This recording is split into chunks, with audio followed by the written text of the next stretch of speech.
पूरे हाल में हर कोई एम्पर का पपेट बन चुका था और कोई भी हिल नहीं पा रहा था। लेकिन इवान वो अपनी डिवाइन पावर यूज करता है ताकि लोगों को उससे दूर रख सके। और तब उसकी डिवाइन पावर और एम्पर का ब्लैक ऑरा मिक्स हो रहा था। तो तभी एडविन कहता है, ठीक है एलिस, तो तुम्हें पता है वो विच कहाँ पर है? वो कहती है, नहीं मुझे नहीं पता, लेकिन मुझे स्पिरिट के जरिए पता चल सकता है। वो कहती है, स्पिरिट बाहर निकलो, मुझे बताओ स्टेला की लोकेशन कहाँ पर है। लेकिन वहां से कोई जवाब नहीं आता। वो कहती है, क्या क्या ये स्पिरिट मेरी हेल्प नहीं करेगी? लेकिन वो सोचती है, ओ नो, मैंने तो मिकाएल के जरिए इसको चार्ज ही नहीं करवाया, तो क्या पता कि वो स्पिरिट भी बहुत ज्यादा थक गई हो। तो तब पीछे से कोई आता है। वो कहता है, योर हाइनेस क्राउन प्रिंसेस। तो वो कहती है, क्या? और वहां पे ड्यूक विगमेंट था और वो भी बहुत मुश्किल से उसके काबू से बाहर निकला था। वो कहता है, क्या मैं आपसे एक चीज पूछ सकता हूँ? ये सब कुछ ड्यूक इस्तबान ने करवाया है ना? वो कहती है, हाँ बिल्कुल, ये सब कुछ ड्यूक इस्तबान ने एक विच के साथ मिलकर करवाया है और हमें उसे ढूंढना होगा जितनी जल्दी हो सके उतनी जल्दी। वो कहता है, जी मैं समझ गया, तो मुझे लगता है कि आपको मेरी हेल्प की जरूरत होगी। इस पूरी डची के नीचे एक वाटरवे है जहां से कहीं भी आना जाना बहुत ज़रा आसान है, तो मुझे लगता है कि आपको ये लेना चाहिए। और उसको एक लॉकेट देता है। वो कहता है, ये मेरी तरफ से एक ब्लेसिंग है और इसको आप यूज कर सकती हैं। तो वो कहती है, थैंक यू ड्यूक। और तब वो और एडविन वहां से भाग रहे थे। तो तब ड्यूक वो सोचता है, ओ वाटर स्पिरिट प्लीज उन दोनों की हेल्प करें। और तब वो भी झुक चुका था क्योंकि वो भी उस सेल्वेशन के अंडर आ चुका था। तो तब हमारी एलिस और एडविन वहां से भाग रहे थे उस अंडरग्राउंड टनल के अंदर। तो हमारी एलिस कहती है, एडविन क्या तुम्हें कुछ सेंस हो रहा है? वो कहता है, हाँ मैं सेंस कर पा रहा हूँ। इस तरफ मुझे इस तरफ से बहुत ज़्यादा मैजिक सर्कल की एनर्जी फील हो रही है और वहाँ पर बहुत ज़्यादा एनर्जी थी। वो सोचती है, जो फ्यूचर मैंने वो देखा था ना, उसमें तो ऐसा कुछ भी नहीं था, वो सब तो एक जंगल में था ना और मुझे हॉस्टेज रखा गया था। लेकिन ये सब कुछ ऐसा नहीं होगा, है ना? हम लोग ये सब कुछ ठीक कर सकते हैं। लेकिन तब वो कहती है, एडविन, और वो सोचती है, मुझे इसको प्रिटेंड करना है ना, तो मुझे फ्यूचर को चेंज करना ही होगा। तो वो उसकी तरफ हाथ बढ़ाती है। वो कहती है, हमें अलग नहीं होना चाहिए, हम लोग हाथ पकड़ लेते हैं। लेकिन तभी एडविन उसका हाथ पकड़ने लगता है तो वहां से कोई एनर्जी आती है और एलिस के हाथ में वही बटरफ्लाई रहती है, वो ब्लैक कलर वाली जो उसके बचपन में मिली थी स्टेला की वजह से। तो एडविन उसके हाथ पे करंट लगता है और वो अपने हाथ पीछे कर लेता है। वो कहती है, एडविन तुम्हें क्या हुआ? लेकिन वो दोबारा से उसका हाथ पकड़ने लगती है तो पीछे से कोई हाथ उसका मुंह ढक लेता है। वो कहती है, क्या? और तभी वहां पीछे से बहुत सारे हाथ हमारी एलिस को पीछे की तरफ धकेलते हैं और वो एडविन से बहुत ज्यादा दूर जा रही थी। तो एडविन कहता है, क्या एलिस? और वो तो बहुत ज़्यादा बुरी तरह से परेशान हो गया था और तभी उसकी ब्लैक एनर्जी उस पर हावी होने लगती है। और तब वो कहता है, बिल्कुल नहीं, मैं ये नहीं देख सकता। और पीछे से किसी की आवाज़ आती है, मुझे इसको और ज़रा अच्छे से रखना चाहिए था। जब तुम टावर में थे ना, मुझे इसकी देखभाल वैसी करनी चाहिए थी, मुझे इसे ठिकाने लगा देना चाहिए था क्योंकि तुम तो मेरा मास्टरपीस होने वाले थे ना। और वो था ड्यूक इस्तबान, उसका फादर, जो वहां पे तलवार लेकर आया था। वो कहता है, क्योंकि तुम तो मेरा एक परफेक्ट टूल होने वाले थे ना थ्रोन के लिए। तो एडविन कहता है, क्या आखिर एलिस कहाँ पर है? तो ड्यूक कहता है, तुम अभी भी उस लड़की की फिक्र कर रहे हो, तुम्हें कोई फिक्र नहीं है। मैं तुम पे बहुत ज़्यादा डिसअपॉइंट हूँ मेरे बेटे। तो हमारा एडविन वो तो बिल्कुल गाल बन चुका था, उसकी आंख पूरी की पूरी ब्लैक हो गई थी। वो कहता है, मैंने पूछा है एलिस कहाँ पर है? तो ड्यूक कहता है, तुम्हें सोचने की जरूरत नहीं है, आफ्टर ऑल तुम उसको बचा नहीं सकते। तो तभी हमारा एडविन अपने डैड पर हमला करता है और तब दूसरी तरफ हमारी एलिस वो एक जगह पहुंच चुकी थी। वो कहती है, क्या मैं कहाँ पर हूँ, ये जगह कौन सी है?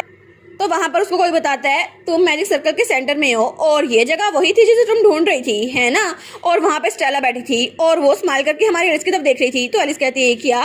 वो कहती है, बहुत दिनों बाद मिले ना, क्योंकि बचपन से लेकर अब तक तुमने दोबारा मेरा चेहरा नहीं देखा था ना, ये वाला अब देख लिया। और वो कहती है, क्योंकि पहले जब तुम मुझसे मिली थी ना, तो मैं बहुत ज्यादा सावधान थी ताकि तुम्हारे हाथों पकड़ी न जा सकूं। लेकिन अच्छा हुआ कि मेरी पावर बढ़ गई, इस वजह से मैं तुमसे दूर रह पाई। लेकिन अब मैं इस इंश्योरेंस को काबू कर लूंगी क्योंकि तुम मेरे हवाले हो चुकी हो। तो एलिस कहती है, क्या? और उस पे वो मैजिक हो रहा था और उसके हाथ में वो ब्लैक बटरफ्लाई का टैटू जाहिर हो रहा था। वो कहती है, क्या आखिर ये क्या है? और वो बटरफ्लाई उसके हाथ से निकलती है और उसके सामने आती है।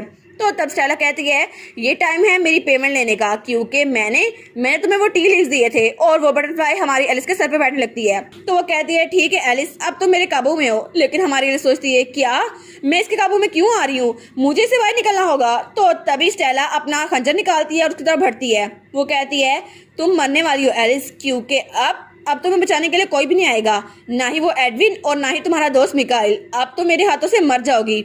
और तब दूसरी तरफ एम्परर वो कहता है, ये क्या ये मैजिक है? और इवान एल्गर, तुम्हें सच में लगता है कि तुम इस सब को रोक सकते हो?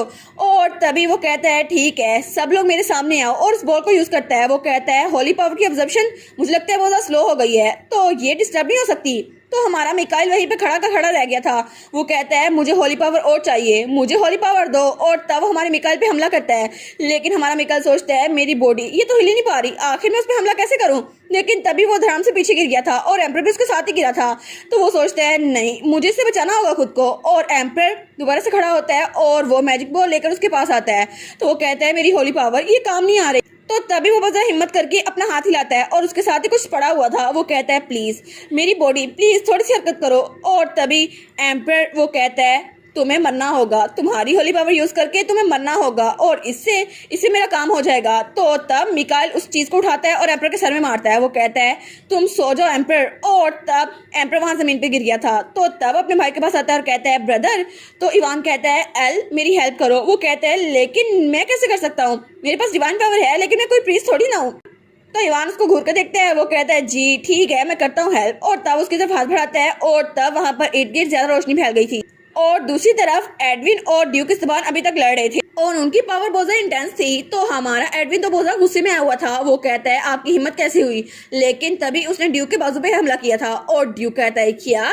और जब वो देखते हैं तो हमारे एडविन उसके बाजू से भी खून निकल रहा था। वो कहता है तुम इसको कंट्रोल नहीं कर सकते हैं ना, क्योंकि जितना जख्म तुम मुझे दोगे ना 10 गुना ज्यादा तुम्हें मिलेगा। तो तुम इसको बर्दाश्त नहीं कर पा रहे, लेकिन अभी भी तुम्हें उसकी फिक्र हो रही है। तो एडविन कहता है शट अप एलिस, एलिस कहाँ है मुझे ये बताओ। तो ड्यूक कहता है वो तो अभी तक उस विच के साथ होगी और अच्छा है ना वो उस विच के साथ है, तुम्हें फिक्र करने की जरूरत नहीं है क्योंकि वो विच उसका अच्छे से ख्याल रख लेगी। तो एडविन कहता है क्या आखिर तुम लोग एलिस के साथ करने क्या वाले हो। और तब वो दोबारा से ड्यूक पे हमला करता है तो ड्यूक उसको रोक लेता है। तो तभी वो पीछे होता है। वो कहता है ये सब कुछ तुम्हारी गलती है, अगर मुझे पहले पता होता कि एलिस इतना ज्यादा सरदर्द बनने वाली है तो मैं एम्पर की जगह उसको वो पोषण देता ताकि वो मेरे काबू में आती और फिर तुम मेरे काबू में आ जाते। लेकिन तभी हमारा एडविन दोबारा से उसको पीछे धकेलता है। तो ड्यूक थोड़ा और पीछे रहता है। तो हमारा एडविन कहता है एलिस जैसी थी मुझे वैसी चाहिए, अगर तुम लोगों ने उसके साथ कुछ भी किया मैं सबको मार दूंगा, चाहे कोई भी हो, चाहे तुम भी हो। तो वो कहता है सच में तुम मुझे मार सकते हो अपनी इस बॉडी के साथ, तुम सुसाइड करने वाले हो अगर ऐसा करोगे तो एडविन कहता है मुझे इससे फर्क नहीं पड़ता। लेकिन तभी उसे याद आता है जब एलिस रो रही थी और उसने कहा था एडविन प्लीज प्लीज तुम मत मरना क्योंकि मैं तुम्हें खोना नहीं चाहती। तो तभी वो अपनी तलवार उसको जोर से थामता है। वो कहता है एलिस आखिर मुझे क्या करना चाहिए एलिस, क्योंकि मैंने प्रॉमिस किया था मैं तुम्हें प्रोटेक्ट करूंगा, लेकिन अगर मैंने उसको मार दिया और मैं मर गया तो तुम्हें प्रोटेक्ट कौन कर पाएगा, क्योंकि बचपन से लेकर अब तक मैं सिर्फ तुम्हारे लिए जी रहा हूँ। लेकिन तभी ड्यूक इस्तेबान उसकी तरफ बढ़ता है। वो कहता है क्या तुम डर गए, अपनी मौत के डर से तुम डर गए। लेकिन तभी एडविन वो कहता है मुझे उससे मिलने जाना है अभी के अभी। और तब वो वहां पर अपनी तलवार यूज करता है और वहां से बिल्डिंग नीचे गिर रही थी। तो ड्यूक कहता है क्या ये क्या हो रहा है। और तभी हमारा एडविन ड्यूक पे हमला करता है उसके चेस्ट पर और तभी वो घाव हमारे एडविन के भी लगा था और उसके मुंह से खून निकल रहा था, लेकिन वहां पे नीचे एक गड्ढा बन गया था। तो हमारा एडविन वो कहता है ठीक है मुझे एलिस के पास आना है और वहां से नीचे कूद गया था। वो कहता है एलिस, और उसको उसकी सारी मेमोरीज याद आती थी जो उसके साथ थी। और तभी वो सोचता है एलिस ने कहा तो सब कुछ ठीक हो जाएगा, तो सब कुछ ठीक हो जाएगा है ना। और तभी वो भाग के नीचे आ रहा था जहाँ पे हमारी एलिस थी। तो वो कहता है एलिस, लेकिन जब वो वहां पर देखते हैं तो हमारी एलिस उसके पास टला थी और उसने हमारी एलिस को खंजर मार दिया था और हमारी एलिस उसके मुंह से खून निकलता है और वो नीचे गिर रही थी। तो एडविन कहता है नहीं ऐसा नहीं हो सकता एलिस, तुम ठीक तो हो ना। लेकिन एलिस वो कोई रिप्लाई नहीं देती। तो तब वो कहता है एलिस प्लीज कुछ तो बोलो। तो हमारी एलिस उसकी आंखें बंद हो रही थी। वो कहती है एडविन तुम। तो वो कहता है एलिस, लेकिन तभी एलिस बेजान होकर हमारे एडविन के बाहों में गिर जाती है। तो वो कहता है एलिस प्लीज प्लीज कुछ तो बोलो, तुम मर नहीं सकती। लेकिन एलिस वो तो बेजान हो चुकी थी, वो कुछ नहीं बोल पाती। और इसी के साथ ये वाला पार्ट यहीं पर ख़त्म। तो आप लोग बताइएगा आप लोग को ये पार्ट कैसा लगा और वीडियो को लाइक और चैनल को सब्सक्राइब लाजमी कीजिएगा। बाकी वीडियोस का लिंक भी स्क्रीन पर नज़र आ रहा होगा तो काइंडली उनको भी चेकआउट कर लें। और thank you so much for watching my videos. Stay safe, bye bye.